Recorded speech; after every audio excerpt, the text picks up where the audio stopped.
Thank you. I just have a little something I'd like to read as a welcome, and then we'll get into the conversation. I hope you don't mind if I read. I don't want to forget anything.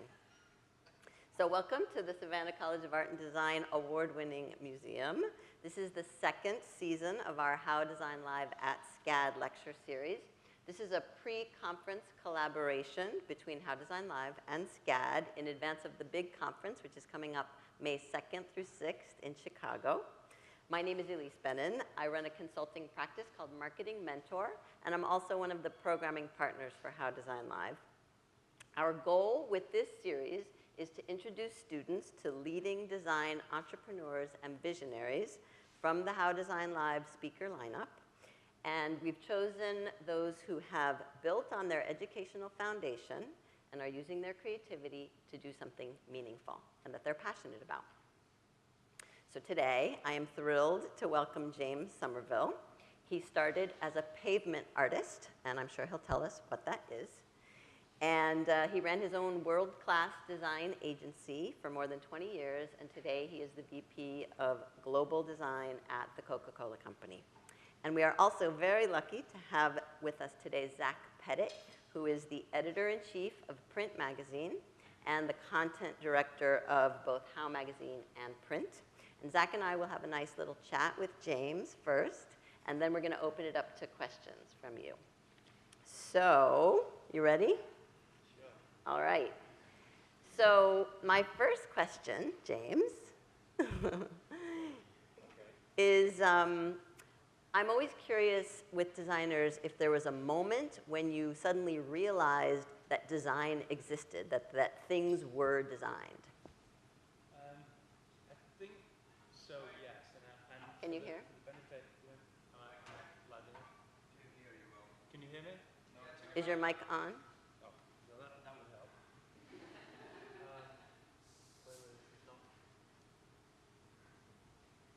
Okay, it's coming up. Okay. Green light. Okay, how's Voila. that? Yeah, so there's definitely a moment when you realize that design exists, I think for me, and I'm going to use the benefit of slides, even though I have to keep looking back to see which ones I thought most of us are going to be visual people. So one of the things that I remember, those that came to How last year may recall that I referenced were a member of my family, my uncle, was part of the Beatle kind of team at the time. He was their global press manager. And he spoke to me about this idea of really, you know, how they were promoting such a kind of a unknown band at the time. And one of the things that I do remember was this idea of, let me just see if this clicker works, this bag. And he spoke about this bag for several reasons. And what they did was they did a deal, and the bag was used to really reference, you can see there in the image, the Beatles. They kind of brought the British European Airlines and Beatles together. So that kind of sent me on a little exploration of design at that time and really understanding these types of things. How old were you then? I think probably when I think it was probably around about 10 or 11 or 12 when maybe I recall that story. So that kind of took me into more of a kind of graphic, you know, and then as any young person in any generation, you start to become more aware of the things that are around you. And this slide, for me, I don't think the things have changed much today. You know, it's still about technology, it's still about maybe music, it's about design. I mean, these are all completely out of date, but they're still subjects that are very kind of like design-driven objects and topics. And you were talking earlier also about how no matter where you are, you're always taking in all of the visuals and seeing things. So I imagine that's also part of how you grew up. Yeah, I think, you know, again, I'm probably speaking to like-minded people that you walk in a room, we were in the cafeteria, I'm noticing the signage, the colors, the materials, because it's all very new to me, because it was the first time I'd been. And you probably do the same in a public place or a restaurant or even just, you know, in a hotel. And I think those shapes, colors and type and all the things that are kind of the building blocks of our communication, they just kind of stick with you and you kind of notice them, which are, you know, probably very annoying to my wife sometimes who sat with us, that I keep going on about those things. But, you know, I guess that's just the way you see things. And this could be a question that goes nowhere, but I'm just curious, you were taking a lot of photos as you were walking around campus. Do you keep sort of a visual archive of things for reference as you're going through, or is it all just sort of in your mind and building up? Yeah, I mean, totally, all the time. I mean, the things that you remember, and there was a couple of great moments today, and just capturing. In fact, there's a stairwell, I think we were in the graphic design building, and it had all those kind of like huge polka dot circles, just a simple circle on a fire escape door, just that simple use of language and shape and color. Obviously, it resonated with me from a Coca-Cola point of view, but you know, as well as that kind of the architecture and the structure and everything. Yeah, absolutely. Okay, so ping-ponging back and forth. So let's talk a little bit, go into some more depth about your story. So Okay. The legend seems to be that you started as this pavement artist. Talk about that, and then what was your dream, and how did it evolve? Right, well, I think, and again, I'll use a couple of slides to see whether it'll click through. I essentially came from Yorkshire in England, and for me, it was an amazing area to grow up as a child, but it probably had its day in terms of design and innovation. One of the things that I recall was the kind of lots of the industrial, and again, walking around here, the industrial buildings, you kind of seen that kind of, the powerhouse it was 100 years ago was not the same when I was, you know. And so effectively we decided, and this is my hometown, and Huddersfield was known for this cloth. So it was very, and still is today. You know, that was its industry. So in terms of we talk about innovation and doing things that are kind of world-class and exported, this is the kind of thing that I grew up on. But all this industry had gone, and there was no way that I could enter this industry. So I decided, and the UK at the time was suffering from a lot of high unemployment. You know, I'm trying to find the clicker, because I wanted to keep going through these. Don't know where our technical friend is, but maybe... There it goes. Yeah, things like this. We talk about the dole queue, which is a British term for the unemployment line. A classic poster there, and I didn't want to be in this queue. I loved this poster. This is a very iconic poster from Saatchi & Saatchi at the time when I was in my teenage. But I really fought hard in my own mind not to be in this poster. So Pavement Art was really just something that allowed us to kind of, you know, start this journey of being entrepreneurial. But we really didn't have a game plan. We just decided to go out the street and chalk on the streets. And did you get paid for that?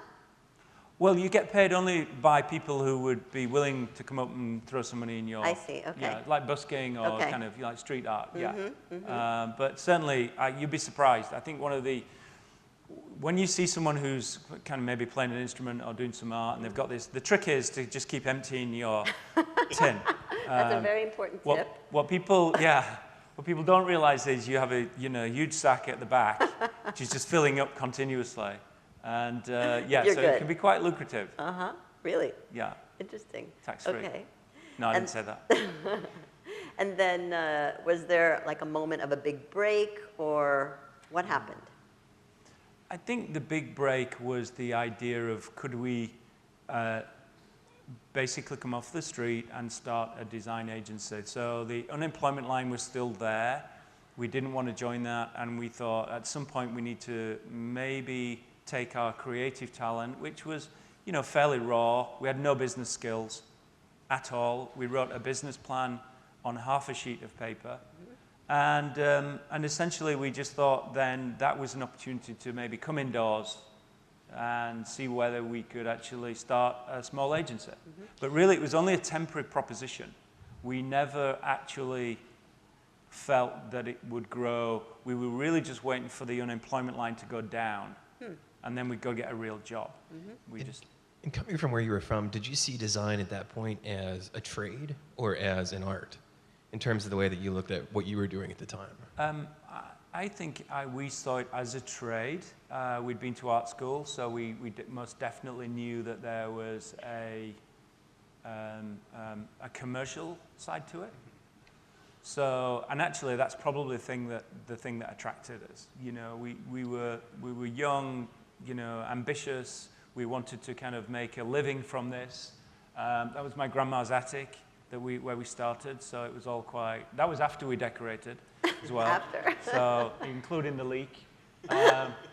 So it was all quite kind of primitive, but we knew that there was a desire for people to buy design, and if we could design things, then, you know, maybe we could sell that.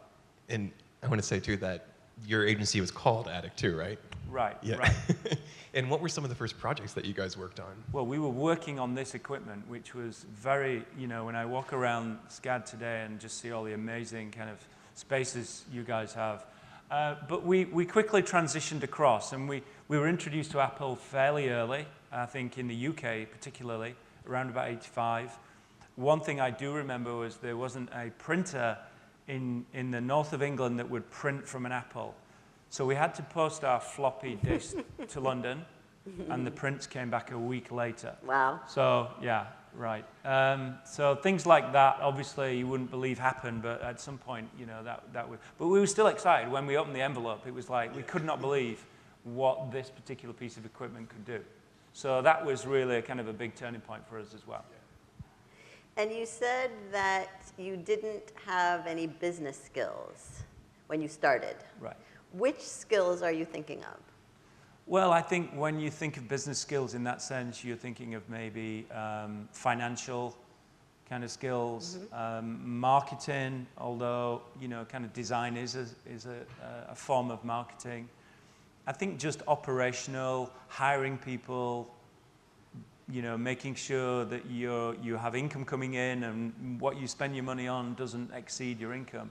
I guess just the basics of operating. And so you learned that as you went? Yeah, I think like all of us, we will do things and make those mistakes, and just hopefully next time round we'll make a different set of mistakes, but not the first set. Yeah. New mistakes. Yeah, I think we certainly found another important kind of stage in our early was the hiring of a financial director, so a CFO. That really kind of like, you know, we were very conscious of costs, but when you put the onus on somebody like that who really knows how to manage those finances, actually it's liberating, frees up your time. So it is a cost, but, you know, it's a kind of the reward back to the business is huge. That's what we felt at the time. Do you feel like today people can still do what you did, start a shop in their attic, and then how many years did it go on for?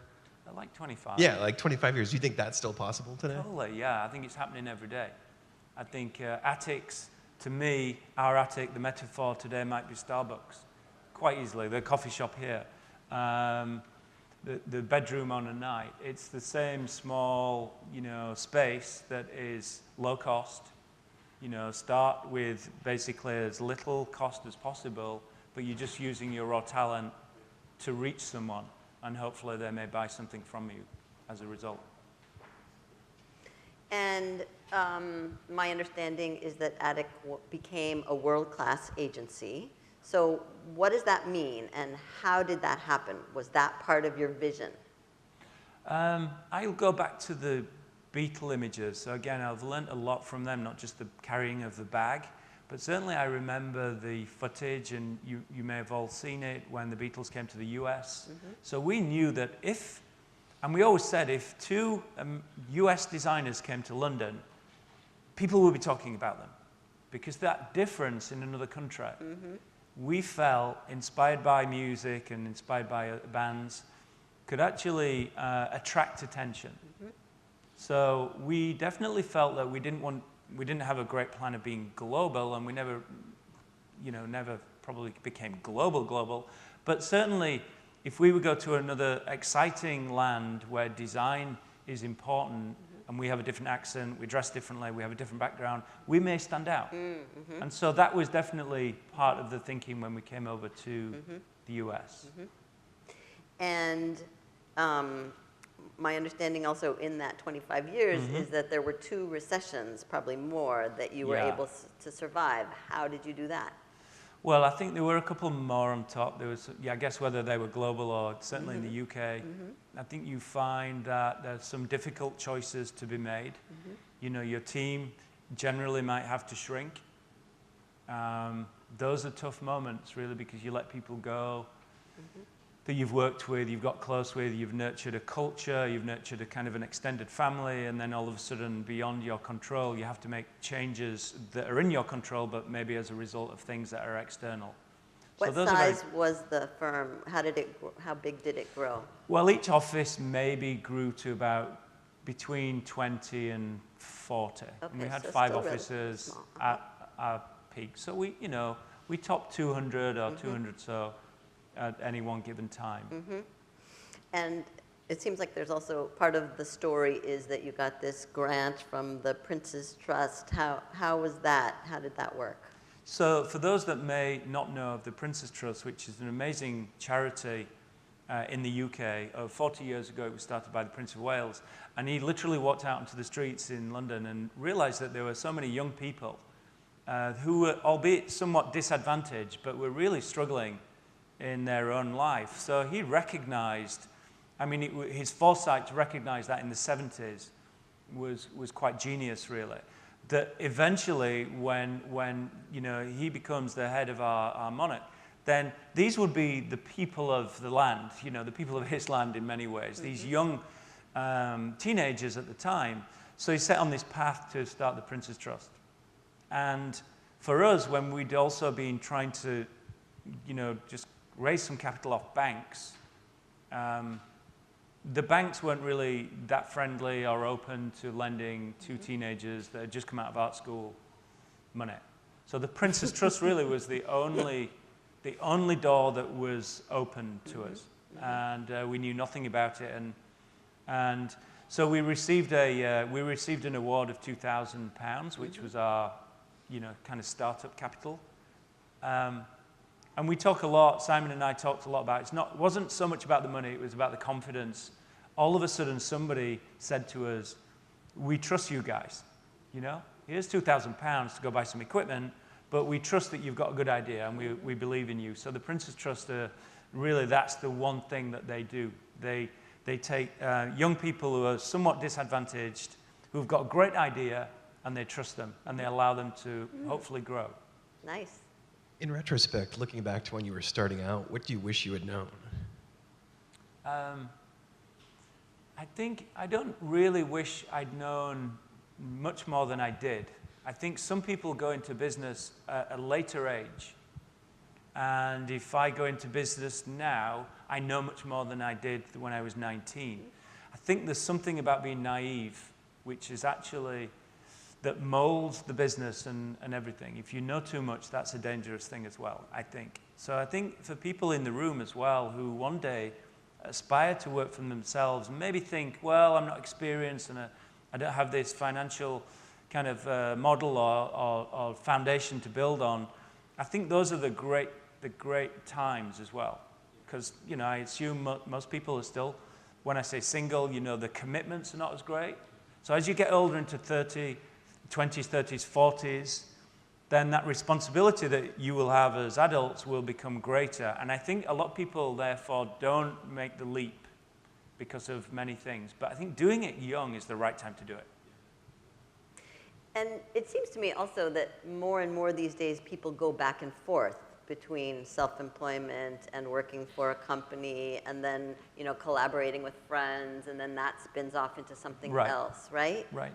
Yeah, I definitely. And we love that. We love that, in the early days of the internet, when a designer had a website who was working for a firm, there was an element of, okay, this person, he or she is eventually going to leave us. Right. We don't trust that. Right. Why is it happening? Today, it has to happen. We have our own culture, our own organization, but we hope that individual has theirs too. Because, that's their livelihood and that's their brand. So we definitely encourage that. And I think there's been a big shift over the last certainly 20 years of that. So we're going to get into talking a bit about your shift toward Coke, but I want to get a little bit more to what you were saying about what it takes to succeed as a self-employed person, because I have a quote here. You said, if you have the ideas, the passion, and the drive, self-employment is a great alternative to the dole queue. Trust me, I've been there and I know. So what is this passion and drive? How does that manifest? How does somebody take it and use it? Well, I think working with my partner, Simon, in many ways, we were opposites. So, we were both skilled, we both came out of art school, so we both had that raw talent, but I found in him things that I didn't have, and he found in things that that he didn't have. So, but together, there was definitely a level of 1 + 1 = 3. So I think, again, if somebody's ever thinking about it, matchmaking yourself with somebody who you have the same vision, the same drive, but maybe you have complementary skill sets as well.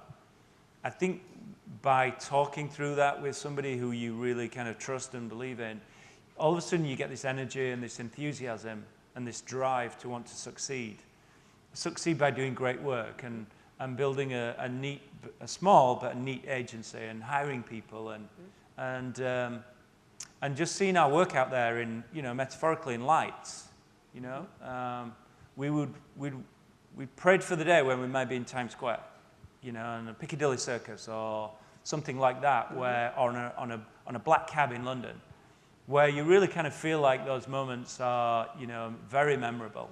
And that drives you to the next, not in a greed sense, just in a kind of like, wow, okay, we did that. Confidence. Yeah, totally. Right? Because that's a big question that comes up a lot is, where does the confidence come from? Do you have to have it before you do the things? Right. Or does it come through the doing? Yeah, I mean, I was definitely not confident at school. No? No. I wouldn't, there's no way I'd be doing this at school. It took me, I think self-employment breeds that confidence. As a school leaver, I was not so confident at art college.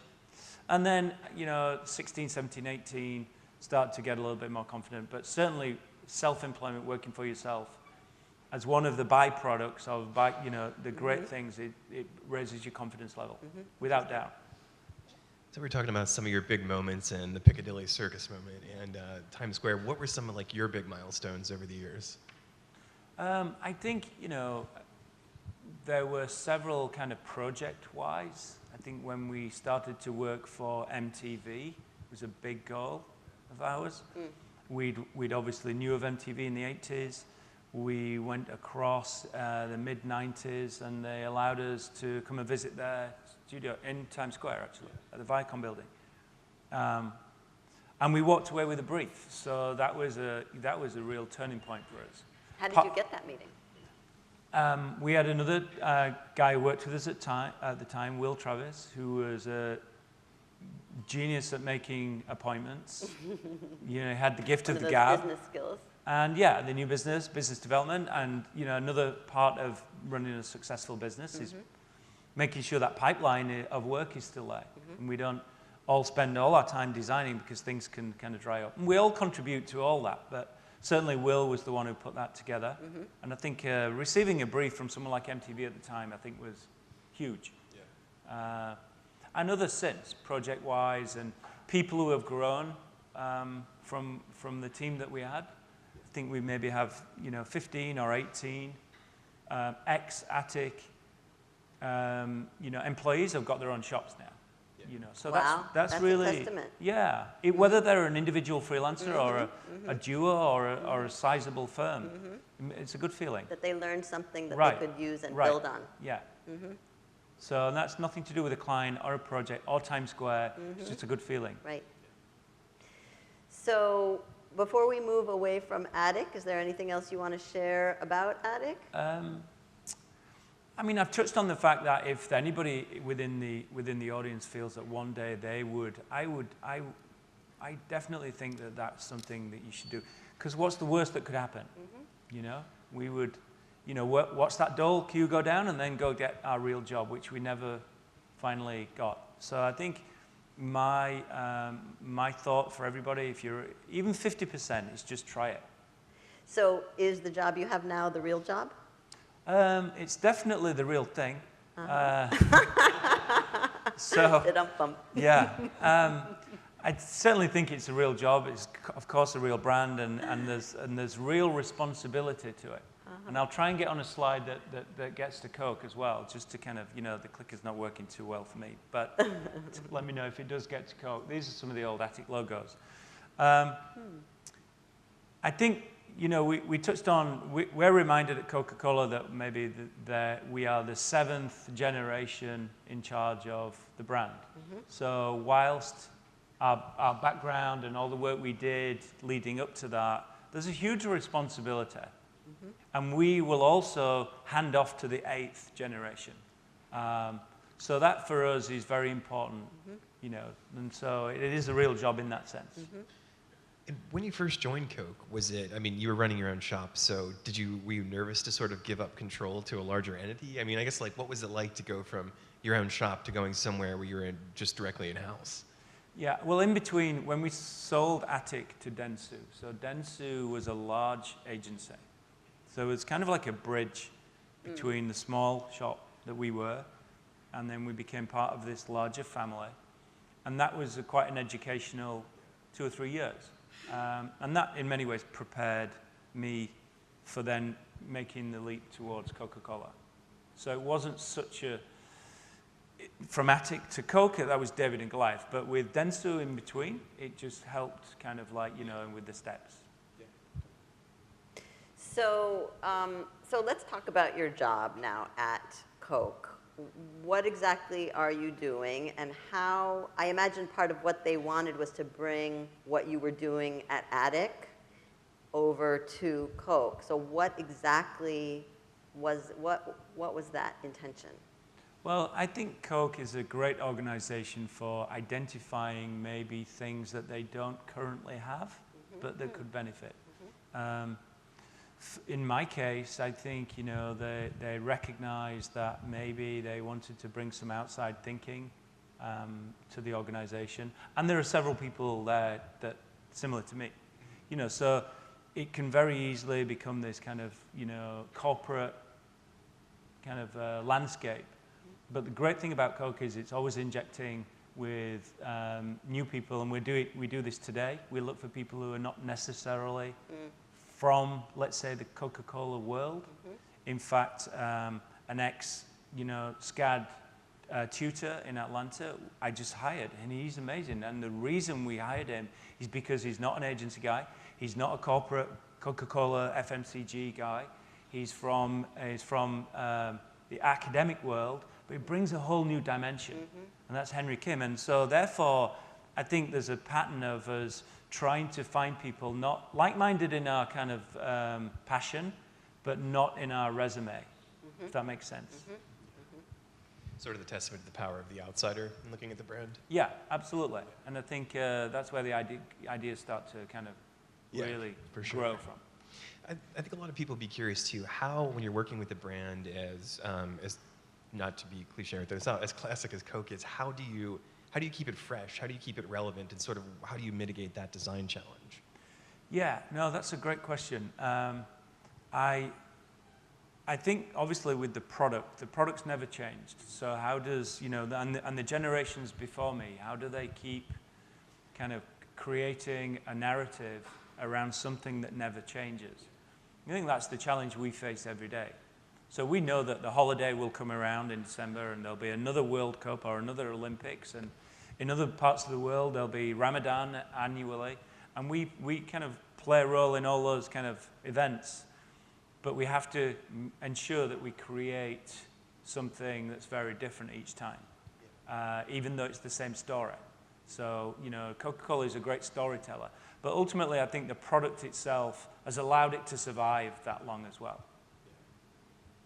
And we were talking earlier about the one brand strategy, right? This seems like a good segue to talk a little bit about that, because to keep it fresh, it seems like you're coming back to kind of bringing it all under one umbrella. Talk to us about that. And I'm going to pull up a slide, because my clicker's not working, and it's relevant for you guys to see this.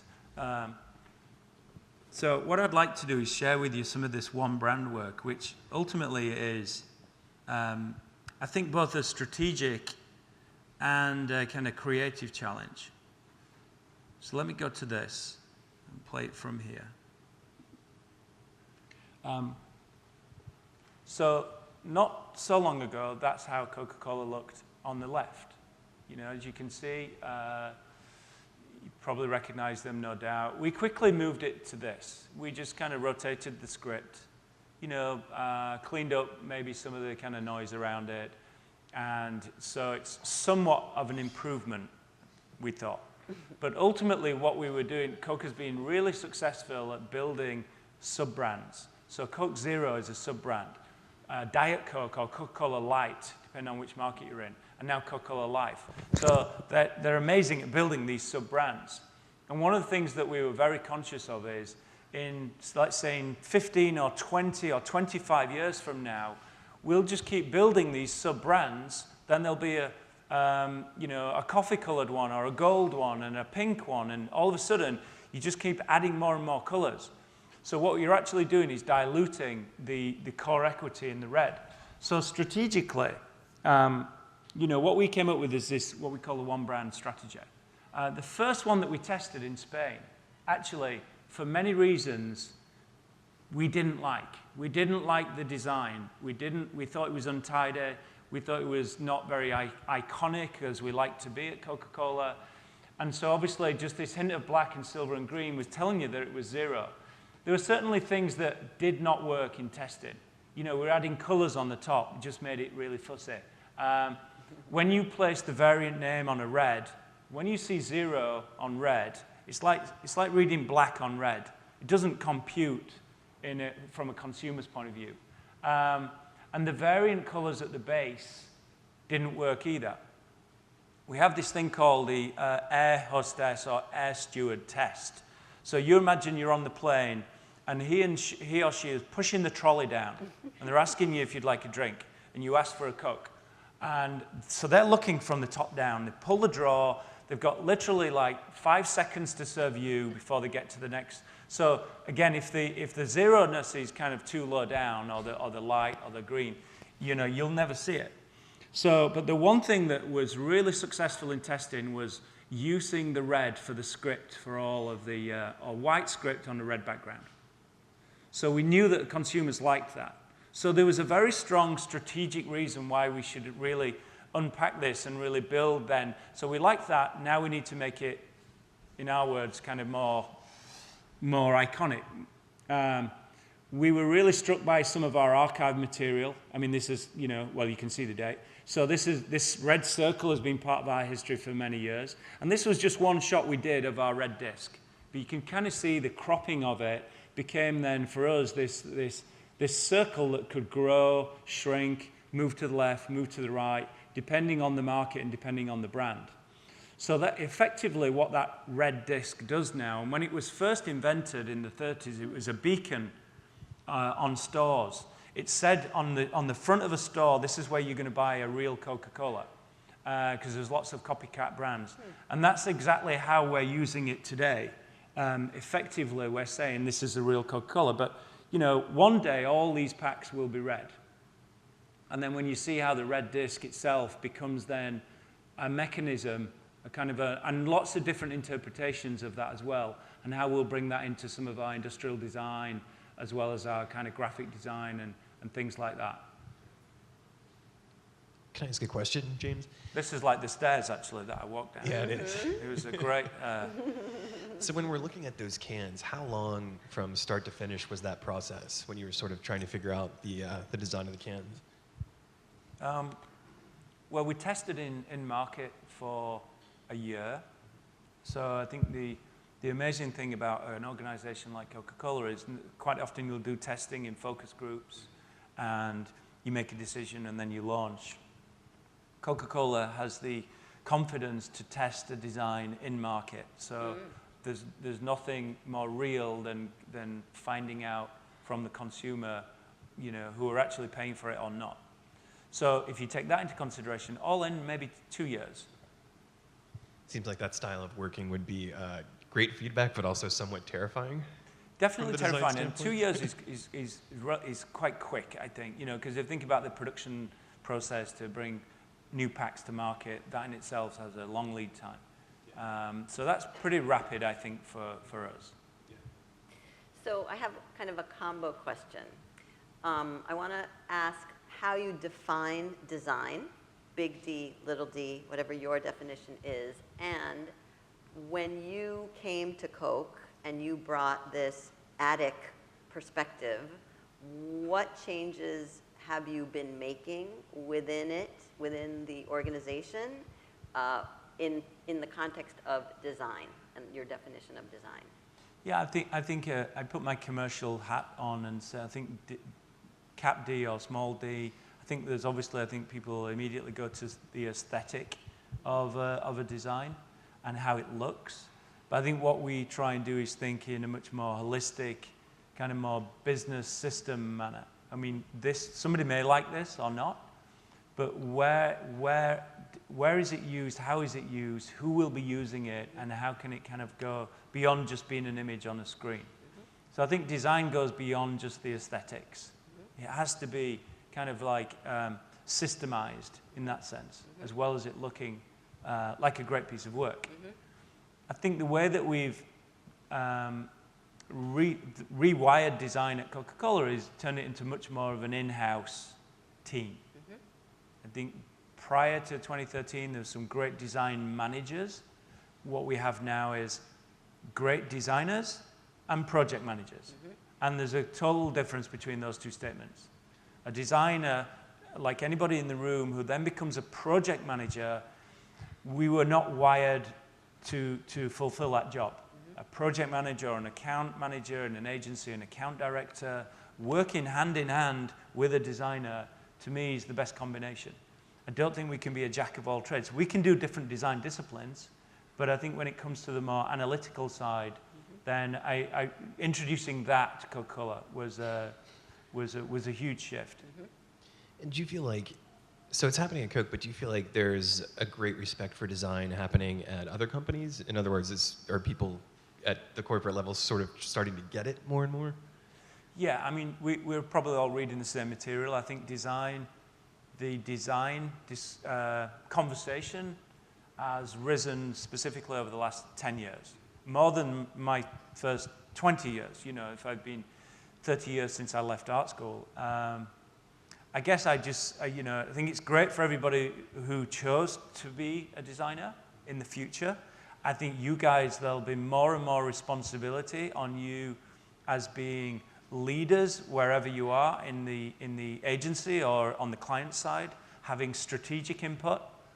I don't think we're just a group of people now who make it look nice at the end.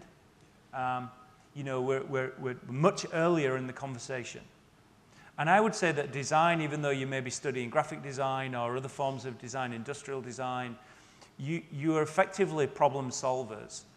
And that thing that you were probably born with and you're training with right now can be put to many different uses as your career develops. So I think the designer's kind of pathway could branch out into many different, you know, directions for sure, which is great. Yeah, and how big is your team at Coca-Cola? It's not very big. I mean, we don't have a huge in-house team altogether. We're probably just around about 50, including some of our overseas designers. But we try and build then an ecosystem of, you know, great agencies, and we have like a watch list. We have project agencies and partner agencies. And then we have kind of a freelance talent, direct-to-talent pool that we are nurturing and growing, and maybe some people will be in the room today, because that's been a real breakthrough for us. Yeah, tell us more about that. What is the watch list? How does someone get on the watch list? Well, one of the things that we like to do is engage on little mashup projects where we'll give someone a subject such as, you know, Coca-Cola and music. You know, we're involved in many different music platforms. What would you do with that? And there'd be like a one-page brief. It would almost be tweetable, the brief. It would be that simple. And so we just allow the designer to create a poster, you know, and, you know, we believe in kind of articulating things in a very simple way. Most designers, you know, are capable and get excited by designing posters. And for us then, that's just a great way to create a gallery of work, but also see the talent and see the spread of talent emerging. And we want to then talk to those individuals and see whether we can work with them on a commercial project. And as far as when you're hiring for somebody in-house, what are some of the biggest key things that you look for? In-house? Well, I already touched on being very different. I think it's very easy to hire the same type of, individual as you are or the team that you have. So I look for a lot of things that are, bring some new news, if that, kind of makes sense. Don't always be, hey, well, hire her because she's a bit like him. It's like, maybe that's why you shouldn't. Hire her because she's nothing like him. For us, that's really important. And I think, although you want everybody to have the same kind of vision and we're all on the same page, you don't necessarily want everybody to be the same. So diversity is really important. Also, I would add to that kind of diversity of work, cultural diversity. We're a global brand. And I think one thing I've learned at Coca-Cola by being more diverse in our kind of hiring process, it actually it opens your mind up to the rest of the world and the talent throughout the world. Okay, one more question, and then we're going to open it up. So Right. Get ready with your questions.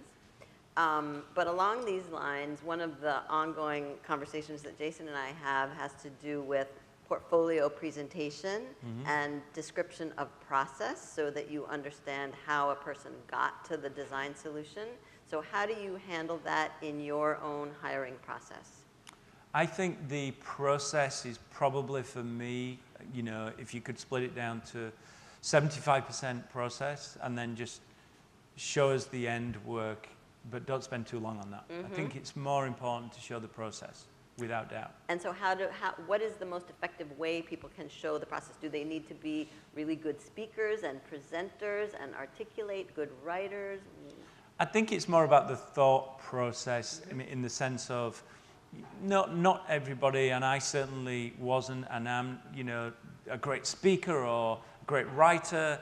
It's more just showing that, the necessary kind of research work has been done, the preparation work, the thinking time, going out and speaking to people, whatever the brief may be. Who are we targeting? Are we showing empathy for the end user? All the things that we know that maybe to a designer are quite, kind of like become second nature. But I think that has to be something that's part of the presentation. And then the pretty looking thing at the end is just really kind of capturing all that thought process and hey presto, this is what it looks like. I think, there's a habit of maybe just showing work. And hoping it speaks for itself. Yeah, yeah. And obviously to a consumer, good work has to speak to us. We're all consumers. And we don't have that, liberty of a poster on a street or in a point of sale in a store or packaging being explained to us. But when you're trying to kind of, build your career, I think that explaining it and the journey that you went on, I think is key. Because mostly when you join a team, you'll be in a room maybe not like this, but you'll be in a room with 10, 15, 20 people and you're all working together like that, just as you are right now in your studying. But it's that interaction that really great ideas can come from. Excellent. All right. Beautiful. Thank you, James, so far. Thank you. So we have about 15 minutes, I think, and we're going to bring the lights up, and we've got some mics, and I'm going to ask anyone who has a question to begin by standing up and introducing themselves, which is just such a great thing to practice in a safe place like this. So please do that. Here, we've got one here, and then we'll come down to you. Thank you. Hi. Hi. My name is Courtney. I'm a graphic design major, and something that I was curious is, would you say there's a big difference in design culture in the UK and the US? Maybe not so much now. I think there definitely was when we first came to the US. I think I go back to the little kind of Beatle story. I think we felt we were quite different because it was just a different world. I think I'm very fortunate in the UK. Obviously, it's a small island, and but the creative arts industry is huge. I mean, we have the heritage and the legacy, and there's still a huge importance in that field. So, talent, there's lots of talents there. This is a huge country with lots of kind of so the pockets of talent, including SCAD, and cities. and brands and organizations where you find amazing talent. Just being a smaller country, it feeds off each other quicker, I think. And you walk the streets, from fashion to music to architecture, it just kind of is more obvious every day. I don't think it's a right or a good or a bad, it's just kind of different. So, but I'd love to come to the US and, David Carson I was a huge fan of, and also Joe Duffy when we were studying. And these were kind of heroes of mine, I think, when we were really kind of starting to get going. Mm-hmm. Excellent, thank you. Thank you, Courtney. Thank you for your question. And then we'll come down here. Hi, I'm Jess. Hi. I work at an agency in New York. I just have a question. Something about Coca-Cola that I find really interesting is the allegiance that different people have to the different types of packaging. So there are people who are kind of like glass bottle nostalgic Coca-Cola. There are people who are cans, bottles, all of that. Can you talk a little bit about how design affects those entities and if you try to keep it consistent across or if you do try to maintain some of that nostalgia for some of those different packaging elements? Yeah, most people would go to the glass bottle, that it tastes better from this, which, I would, but actually I've come across people who prefer the refill fountain in the styrofoam cup. Yeah, they genuinely do. They actually love the fountain formula, but more than the glass. So you kind of swing all directions. We try and kind of obviously create the same. Coke talks a lot about moments, and if there's time, I could show you some of the campaign that we shot where we're recreating those moments that when you're with your friends or your family, and Coke is at the table, we want to be in those moments. So the storytelling that Coke does, the packaging is really, there's lots of people who prefer the out of the can.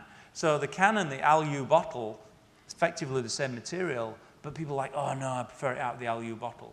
And I think it's something about holding that pack that actually kind of makes that decision as well.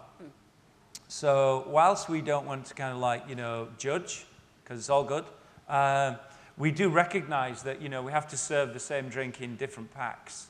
And, but what we are trying to avoid is a one size fits all. We don't really just cut and paste from the glass to the can. We make it complementary, but not just kind of matching luggage, I guess. Hi. Hi. Hi, Mr. Sommerville. My name is Alan Rivero. I'm an advertising. Sorry? Oh, James. Hi, James. First of all, thank you for being here. My name is Alan Rivero. Sure. I'm an advertising student, third year. And my question is, I've bumped across much criticism in the way graphic design is being taught in modern times, including here at SCAD. Because it seems like it's still taught in the ways of the 20th century, the snapshot, the universal principles of design, as opposed to a more fluid world, a more quick and immediate correspondence. And my question to you is, what do you think are the most important things to focus on graphic design education today?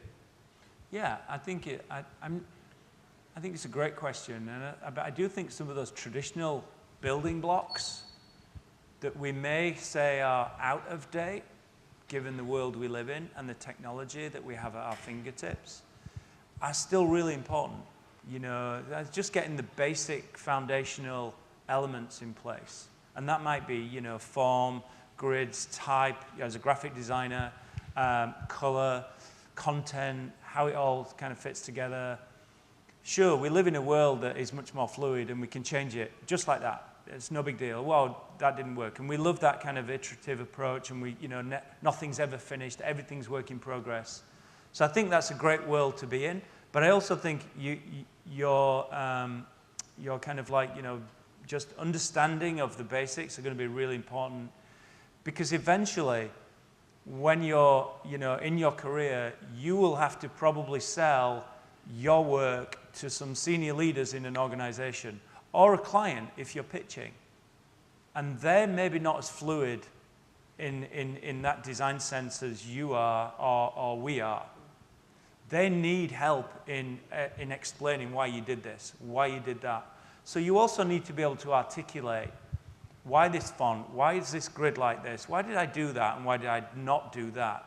If everything's so fluid and your conversation's so fluid, you'll lose people Do you sort of ascribe to the theory of you need to know the rules before you break them? Yeah, totally. Yeah, and just having that, you know, I'm sure in architecture it's the same, you know, creating these wonderful kind of like, you know, futuristic buildings, but it has to stand up, right? And the materials have to work. So just having those basics, I think, will always stand you in good stead, even though with like-minded people, you may talk a different language. Eventually, you'll have to sell your work to someone, an end user, and therefore you need to maybe articulate that in a slightly more kind of plainer way, shall we say, just more kind of, you know, plain English that they get. Oh, okay, I realize why you've done that.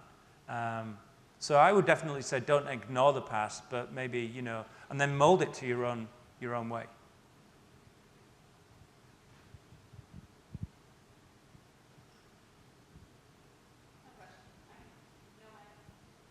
You got to go to the mic because it's being recorded.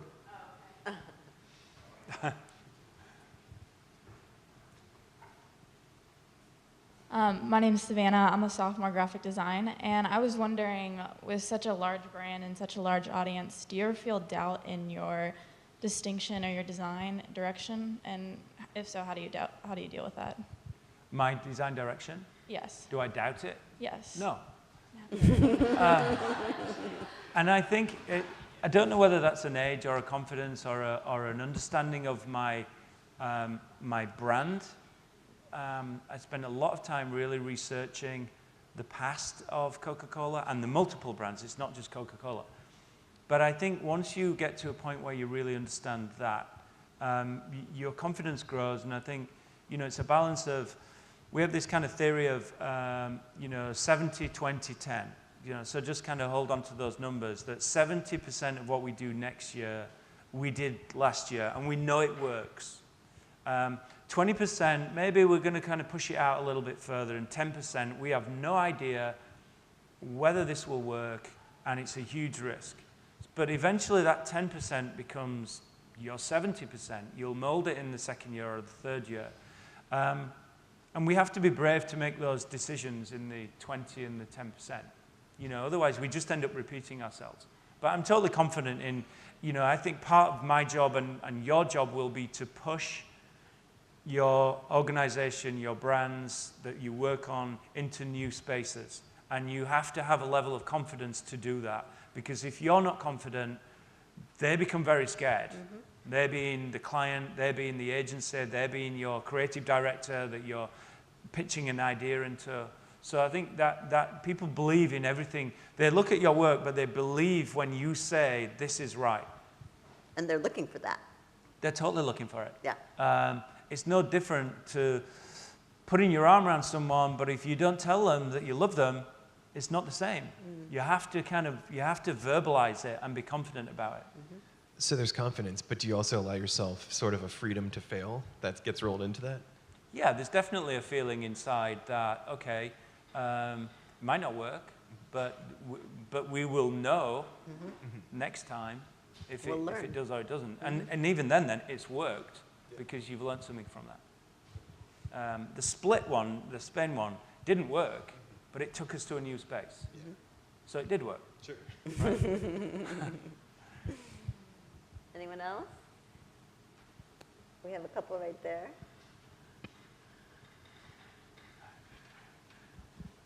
I'm Jenna, and I'm a graphic design senior. I was wondering if you ever did anything in fine art, and if you think that maybe fine and applied arts, like as a designer, can play off of each other at all. I think they can totally play off on each other. My wife, Christine, is in the audience. She's painting, and she's an artist, and she won't let me critique it. But we kind of have this like, I'm fascinated by fine art and just kind of like, you know, traditional art in the sense of it's maybe not, you know, where I come from and what I schooled, but as I mentioned earlier, you draw inspiration from those pieces and you can process things and take them back, and one day in a week or a year or 2 years, you may just remember something. So there's huge overlap, I think. I think probably most of the commercial artwork has been drawn from, you know, commercial design work has been drawn from artists anyway. So it's maybe just not so obvious because it's kind of what we create as designers is there to solve a problem and respond to a brief. It's much more expressive in fine art, but I think all the ingredients are there for commercial designers to kind of be inspired by art in the true sense.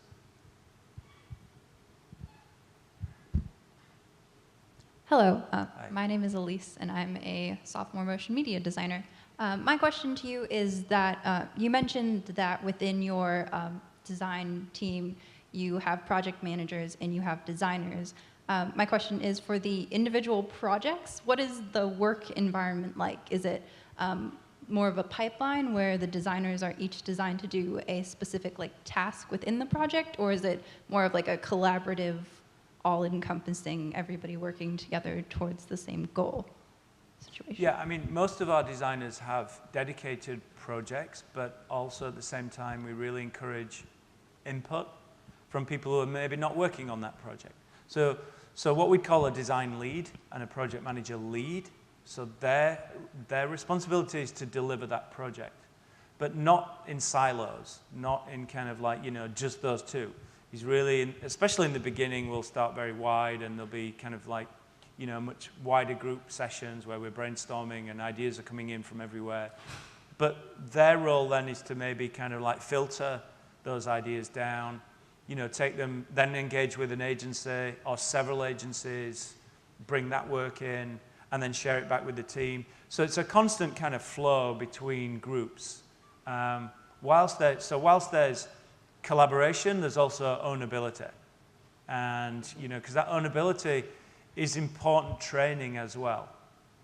You have the responsibility to deliver it, but don't just kind of, dig yourself a little hole and live in there. You also have a responsibility to collaborate.